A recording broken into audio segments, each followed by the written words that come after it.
Dans cette vidéo, je vais vous présenter les 5 erreurs à éviter si vous comptez venir étudier au Canada ou si vous êtes déjà au Canada en tant qu'étudiant étranger. Vous vous souvenez peut-être en janvier 2020, il y avait une Camerounaise qui s'appelait Rose Eva. Elle s'est fait expulser. Elle était étudiante étrangère. Dans cette vidéo aussi, je vais vous dire pourquoi elle s'est fait expulser pendant qu'elle était étudiante étrangère. Et je vais vous donner la première erreur à ne pas faire. Et le choix de programme. Il faut faire attention au choix de programme parce qu'avant de venir au Canada, vous devez vous inscrire dans un programme dont le métier est en demande au Canada. Parce qu'après votre formation, si vous voulez faire votre demande de résidence permanente, vous devez travailler au moins 1 an. Okay? Donc, ça veut dire que si vous choisissez un programme qui n'est pas en pénurie ou qui n'est pas en déficit, donc ça veut dire que vous aurez de la difficulté à travailler.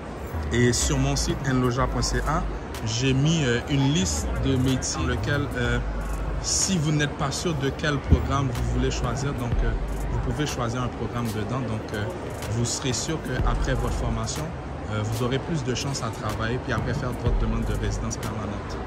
Et la deuxième erreur, c'est qu'il ne faut pas arriver au Canada à l'avance. Il y a certaines personnes qui arrivent au Canada, donc leur demande a été approuvée, on va dire 3 ou 4 mois à l'avance, puis ils viennent au Canada.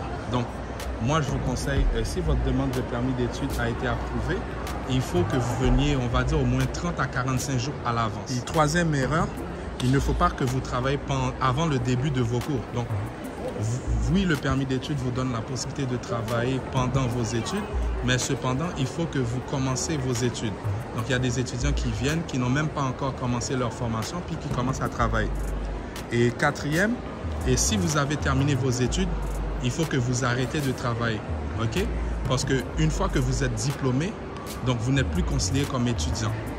Donc, il ne faut pas faire cette erreur-là. Donc, la petite Rose Eva, c'est ça qu'elle avait fait. Donc, elle avait obtenu son diplôme, puis elle a continué à travailler avant de changer son statut. Parce que vous pouvez faire une demande de permis de travail post-diplôme après vos études. Et la dernière chose, ce n'est pas une erreur, mais c'est plutôt un conseil que je vous donne.